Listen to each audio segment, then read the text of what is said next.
오늘은 믿음 안에서 주님을 위해 희생하자는 말씀으로 우리 큰 은혜를 받겠습니다. 전능하신 하나님께서 우리의 능력이 필요한 건 아니지만 다른 사람을 구원하는 데는 인간을 이용하십니다. 근데 큰 복을 받는 길, 큰 은혜를 받는 길을 명확히 우리가 알고 있고 우리가 믿고 있기 때문에 다른 사람들이 그 길에서 멀어지면 어떻게 해서라도 그 길에서 돌아서게끔 하는 게 그게 사랑입니다. 하고 싶은 대로 하게끔 내두는 거는 절대 사랑이 아닙니다. 주님의 원칙대로 살게끔 막 몸부림을 치면서 싸우더라도 괴롭더라도 그 주님의 길을 쓰게 하는 것이 참된 사랑입니다. 그 방법론은 물론 여러 가지가 있습니다. 예수님이 제시하시는 방법론은 십자가의 희생입니다. 그 방법론이 크리스찬의 최고의 방법론입니다. 그러나 우리는 그 능력을 얻기 위해서 못하든 잘하든 능력이 있든 없든 끝까지 올바른 자리에만큼은 서 있어야 되고 올바른 말은 해야 됩니다. 반대하는 사람이 많고 99명이 반대해도 한 명이 내 찬성하는 사람 뭐 한 명도 없다 하더라도 우리는 예수님을 위해 일해야 되고 말해야 합니다. 그게 신자입니다. 세상의 풍조에 절대 따라가면 안 됩니다. 세상 풍조가 하나님의 뜻을 따르도록 만드는 게 크리스찬이지, 세상 다 그래. 온 세상 그렇게 돼 있어. 가고 있어. 그런다 하더라도 하나님의 뜻이 그게 아니면 절대 아니라고 그냥 분연히 일어나서 얘기하고 대항해야 됩니다. 주님을 위해 희생하는 거예요. 네. 그다음에 그런 분들을 신자라고 합니다. 김재범이라는 유도 선수가 있습니다. 2012년이니까 10여 년, 13년 전에 런던 올림픽에서 남자 유도에서 금메달을 땄습니다. 81kg급이니까 굉장히 체격이 큰 거죠. 근데 그런 올림픽에서 금메달을 따면서 막 그랜드슬램을 달성했습니다. 근데 경기 전과 후에 김재범은 열심히 무릎을 꿇고 기도하는 거예요. 금메달 따고 나서도 기도했어요. 금메달 따고 난 후 기자회견까지 하는데 기도를 하는 장면이 9번이나 찍혔다는 겁니다.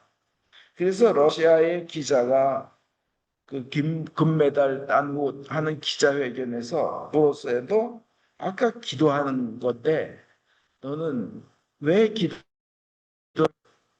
김재범 선수가 하는 얘기가 내가 왼쪽 어깨요. 왼쪽 어깨, 팔꿈치, 손가락, 그다음에 무릎, 허리 모든 것이 부상을 당한 그런 상황이었기 때문에 하나님이 함께 하시지 않았다면 나는 도저히 금메달을 따지 못했을 것이다. 이렇게 얘기했어요. 그러면서 전 세계 기자들이 보는 앞에서 나는 정말 하나님께 감사한다. 하나님 없이는 나는 안 된다. 아무것도 아니다. 이런 기도의 그 모습을 보였어요. 사람들은 크리스찬이면서 자기가 기도하는 모습을 그런 공적인 장소에서 보이는 모습을 창피하게 여기는 사람들이 있는데 하나님이 굉장히 서글퍼하신 부분입니다. 우리는 비록 내가 부족하다 하더라도 나는 하나님의 자녀임을 이 세상에서 가장 귀한 것보다 더 고귀한 영원한 생명이란 것을 얻은 하나님의 자녀란 것을 떳떳하게 어디 가서든지 얘기해야 되고 그것이 안 되면 순교까지 해야 되는 게 크리스찬의 모습입니다. 그게 그 방법론은 뭐 여러 가지가 있을 수 있지만 근본적으로는 그래야 돼요. 김재범 선수가 그랬더니 기독교를 싫어하는 사람들이 인터넷에 막 욕을 답니다. 이 개독교다, 개기독교다, 뭐 이래서 나는 신자가 싫다, 이래서 나는 교회를 안 간다. 이유는 김재범 선수가 한 3년 전에 무면허의 음주운전으로 잡혀가지고 아주 굉장히 기사화된 적이 있거든요.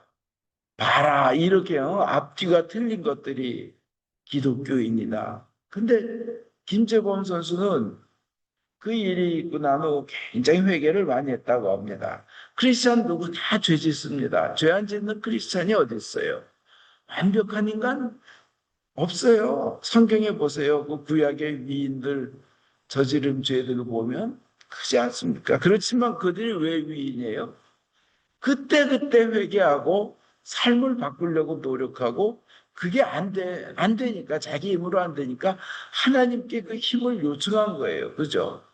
그러니까 김재범이 인터넷에 자기를 향해서 욕하는 사람들에게 이렇게 그 페이스북에 이렇게 남겼습니다. 나는 너네가 용서받기를 원해. 내가 죄를 지어봤기 때문에 얼마나 힘들고 고통스러웠는지, 그리고 죄 지어서 미안해. 그런데 나 욕하는 건 괜찮아. 하지만 하나님 욕은 제발 부탁인데 하지 말아줘. 나 올림픽 금메달보다 하나님이 더 중요하거든. 이렇게 썼어요. 나 반성했으니까, 회개했으니까, 개독이라는 말은 앞으로는 절대 쓰지 말아줘. 부탁할게. 이 전 세계에서 힘센 사람이 이렇게 부드러운 문장으로 부탁하는 겁니다. 자기 죄는 죄대로 인정하는 거예요. 굳이 감추려고 할 필요가 없어요. 회개한 모습을 보이는 겁니다. 죄는 죄라고 인정하는 거예요. 그럴 때 정말 아름다운 거예요. 그죠? 죄를 감추려고 그럴 때 얼마나 추해 보입니까? 얼마나 또 비겁해 보입니까? 솔직히 그렇게 난 죄인이다. 미안하다. 그렇지만 하나님만큼은 하나님의 욕은 하지 말아달라. 그러니까 올림픽 금메달보다 나는 하나님이 더 중요하다. 이런 아주 진솔한 신앙 고백을 하는데 우리도 그런 자세, 주님을 위해서라면 우리 자신이 욕먹어도 희생하고 그렇게 솔직한 자세로 사는 것이 중요하다고 믿습니다. 누가복음 12장 8절에 잘 들어라. 누구든지 사람들 앞에서 나를 안다고 증언하면 사람의 아들도 하나님의 천사들 앞에서 그를 안다고 증언하겠다. 아무리 기적을 많이 일으키고 아무리 세상적인 성공을 해도 사람들 앞에서 하나님을 안다, 예수님을 안다고 증언하는 게 그만큼 중요한 거예요. 예수님이 천사들 앞에서, 하나님의 천사들 앞에서 나 이 사람 모른다. 그 사람의 앞날의 운명은 뻔한 거예요. 난 도무지 네가 누군지 모른다 할 때 그 앞에는 축복의 하늘나라의 문이 쾅 닫히는 겁니다. 우리는 안다고 고백을 해야 됩니다. 히브리서 12장 2절 오늘 여러분이 읽으신 제1독서에도 그리고 우리의 믿음의 근원이시며 완성자이신 예수만을 바라봅시다. 그분은 장차 누릴 기쁨을 생각하며 장차 누릴 기쁨을 생각하며 우리도 그렇게 그 희생하고 사람들 앞에서 고난받을 것도 각오하고 하면 장차 누릴 기쁨이 있다는 거예요. 예수님도 그러셨다는 거예요. 장차 누릴 기쁨을 생각하며 부끄러움도 상관하지 않고 사람들 앞에 얼마나 부끄러워요. 그렇게 스승으로 공경받는 분들이 사람들 앞에서 완전히 그냥 옷도 다 벗겨져 가지고 질질 끌려가며 두들겨 맞고 얼마나 모욕적이에요. 얼굴이 침도 뱉고 막 그냥. 부끄러움도 상관치 않고 왜요? 장차 누릴 기쁨을 생각하며 또 십자가의 고통을 견뎌내시고 십자가의 고통을 견뎌내셨다는 거예요. 견뎌내시자는 거예요. 우리 크리스찬들도. 장차 누릴 기쁨을 생각하며 견뎌내자는 겁니다. 그리고 예수님은 지금은 고통을 견뎌내시고 지금은 하나님의 옥자 오른편에 앉아 계십니다. 어마어마한 영광이에요. 여러분들도 하나님의 그 나라에 하나님의 보좌 가까이에 분명히 가게 되실 줄 믿습니다. 그래서 믿음 안에서 우리는 그런 기쁜 앞날에 대한 그 믿음을 가지고 희생하면 고귀한 열매는 하나님이 맺혀주십니다.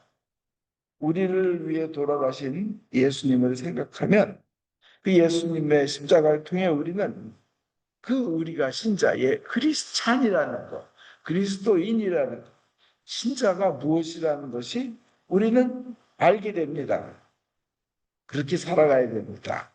믿음 안에서 주님을 위한 희생을 우리는 생각해야 됩니다. 그 세상에서도 그 희생을 하면 뭐 대표적인 게 한 굉장히 유명했던 가시고기라는 게 있었죠, 한국에서. 이 엄마 고기가 알을 낳으면 아빠 고기가 수컷 고기가 15일간 아무것도 먹지 않고 그 알들을 보호해요. 막 산소가 들어오라고 그냥 막 지느러미를 하고 아무것도 안 먹어요. 엄마는 애 낳고 어디로 가 없어져 버리죠. 그 남극의 펭귄도 그렇죠, 그죠? 엄마는 펭귄 알 낳고는 어디서 가서 한 네다섯 달 맛있게 바다에 가서 고기 먹고 네다섯 달 후에 오죠. 근데 이 고기는 가시고기는 15일간 아무것도 먹지 못해요. 그래서 다른 고기들이 그 먹으러 오면 그냥 들이받고 싸워대요. 지쳐요, 막. 그런데 그러다 보면 15일이 지나면 지느러미도 거의 다 떨어지고 이 앞에 저기도 하도 싸우고 방어하느라고 새끼들 방어하느라고 다 너덜너덜너덜 이 주위에 떨어져 있어요. 아가미도 떨어져 있고 너덜너덜. 그리고 자기의 아빠 고기가 자기의 아비가 그랬듯이 자기의 사명을 다하고 그렇게 새끼들을 보호해서 그들이 유치 고기가 돼서 이제 갈 때까지 온 사명을 다한 다음에 생을 마감합니다. 죽은 후에도 사냥에 서툰 새끼들의 그 새끼 고기들의 먹이가 됩니다. 그런 고귀한 희생을 통해서 또 하나의 생명의 세대가 한 제네레이션이 또 이어지는 겁니다. 이렇게 희생은 생명의 연결이라는 생명의 세대가 이어지는 귀한 열매를 맺습니다. 주님을 위한 희생 더욱더 그렇습니다. 믿음 안에서 희생하면 하나님께서 직접 그 열매는 맺혀주십니다.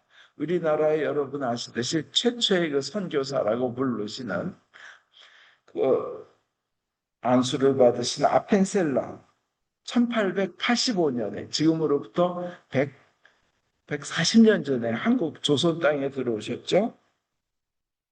그분은 조선에 아주 미국에서도 펜실베니아 출신이에요. 아주 장래가 촉망되고 잘 살 수 있는 분이지만 한국에 전도를 위해서 한국에 왔습니다. 140년 전에. 그래가지고는 그 예수님을 전했어요. 영원한 생명을 전하는 것보다 세상에 소중한 것이 없다고 자기 인생을 희생한 겁니다. 근데 어느 날 문 앞에서 흐느끼는 소리가 나서 문을 열어보니까 이 노비 계급의 어린 소녀가 쓰러져서 죽음 바로 직전에, 죽기 직전에 있는 거예요. 그 당시에 유행하던 콜레라에 걸려 있던 겁니다. 근데 아펜셀러는 자기도 감염되고 죽을 수 있는데 그걸 무릅쓰고 그 소녀를 자기 집안에 들여서 아이의 마지막 길까지 따뜻하도록 그 마지막에 그 따뜻하게 죽을 수 있도록 도와줬다고 합니다. 그 한국을 위해서 희생하신 그 아펜셀라 선교사님은 1902년에 그러니까 한국에 오신 지 17년째 되는 날 6월 1일 날 6월 11일 날 17년 된 거죠.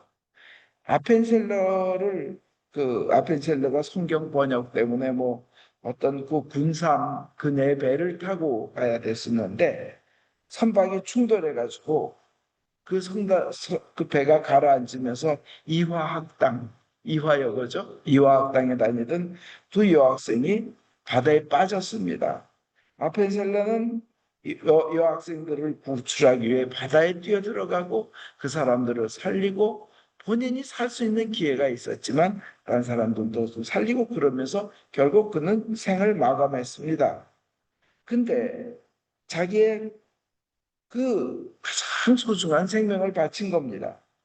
그 아펜셀라의 그런 희생, 그렇게 시작된 한국 기독교 결코 헛되지 않았습니다. 그가 세웠던 배제 학당, 그리고 정동 제일교회, 거기서 이 나라 한국을 위한 수많은 인재들이 많이 배출되었습니다.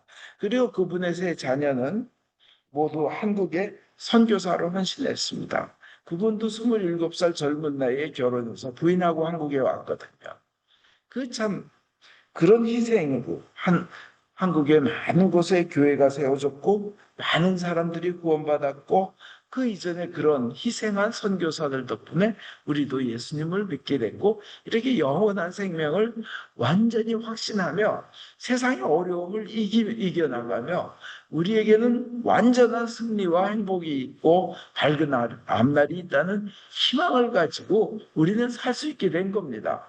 그 선교사님들의 희생에 의해서. 그래서 한국이 세계 선교에서 가장 중요한 일들을 담당하고 있고 전 세계에 그 전도하는데 굉장히 두 번째, 미국 다음에 두 번째로 선교사들을 많이 내보내는 나라인데 하나님은 그분들, 옛분들의 그 희생을 통해서 그 나라를 축복하시는 겁니다.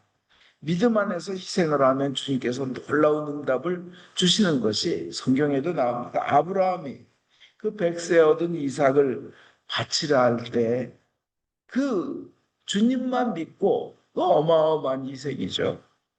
그 자식을 바치려 했을 때 하나님께서 그 믿음을 보시고 믿음의 조상 만인의 아버지가 되게 하셨습니다.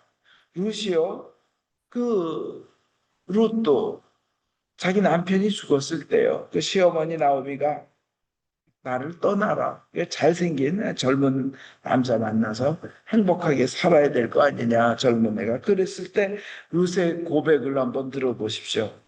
어머님 가시는 곳으로 저도 가겠으며 어머님 머무시는 곳에 저도 머물겠습니다.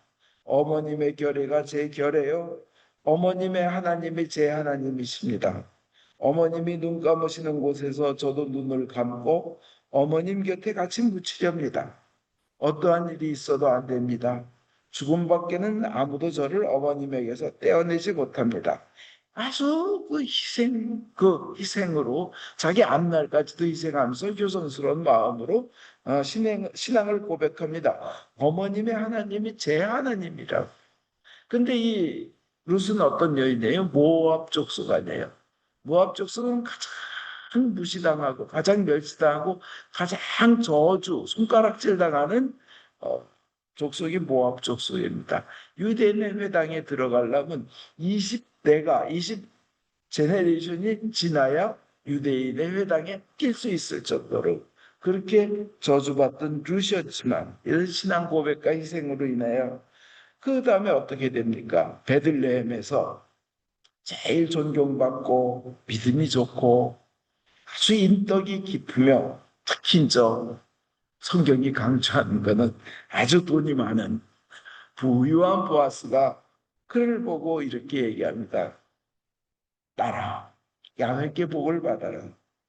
너는 돈이 있든 없든 젊은 사람을 따라 감측한데 그러지 아니하고 이렇게까지 효성을 다하니 이것은 지난날의 효성보다 더 갸륵하다. 걱정하지 말아라. 네가 무엇을 원하든지 내가 다 들어주마. 네가 굳센 여자라는 것은 이 성 안에 사는 그리고 네가 현명한 사람이라는 것은 이 성 안에 사는 내 결에 치고 모르는 사람이 없다. 그러면서 그는 어떻게 돼요? 결국 다윗의 증조할머니가 되고 예수님의 조상이 됩니다. 희생 성경에서는 얘기를 합니다. 그리고 또 리디아의 희생이 어떻게 됩니까? 루디아. 유럽의 첫 교회를 자기 집에서 세우고 그리고도 유럽 전체 복음이 전도되는 놀라운 역사를 일으키는데 쓰임을 받습니다. 하나님은 다 보고 계십니다. 고린도전서 15장 58절에 주님을 위해서 하는 노력은 결코 헛되지 않다는 것을 명심하십시오. 우리가 도저히 알 수 없는 오묘한 천지를 만드시고 그 빛의 속도로 몇억 천억 년을 가도 도달할 수 없는 그 큰 우주를 만드시고 생명을 만드시고 시간을 초월해서 영원히 계신 하나님께서 다 보고 계시고 듣고 계십니다. 그래서 그분을 향한 믿음으로 우리가 희생할 때 하나님께서는 놀랍게 역사하십니다. 히브리서 12장 2절에 다시 한번 말씀드리면 우리의 믿음의 근원자이시며 완성자이신 예수만을 바라보자고 성경은 얘기합니다. 하나님은 다 알고 계십니다. 우리의 무능함도 알고 계십니다. 그렇지만 더 잘 알고 계시는 것은 우리의 동기, 주님을 위해서 희생하려고 하는 그 마음, 동기를 알고 계시고 과정을 알고 계십니다. 우리가 잘했건 못했건 관계없습니다. 주님은 그 동기를 보십니다. 세상은 결과, 실적만을 보잖아요. 그러나 하나님은 동기를 보십니다. 그래서 우리에게 희망을 주시고 가장 크고 좋은 것을 주님께서는 주시기 위해서 우리가 주님을 위해서 헌신하며 희생한다는 명분을 주시는 겁니다. 그 큰 하나님께서 우리는 너무 작죠.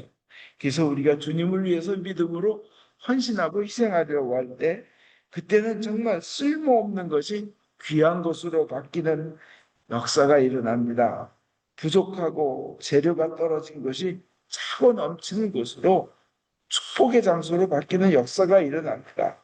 손가락질 받던 모압 여인이 감히 구세주 예수님의 조상으로 그리고 인간의 그 구원 역사 복음의 마태복음의 첫 페이지에 기록되며 2000년이 지나도록 칭송받는 영광의 주인공으로 되는 그런 놀라운 축복이 따릅니다.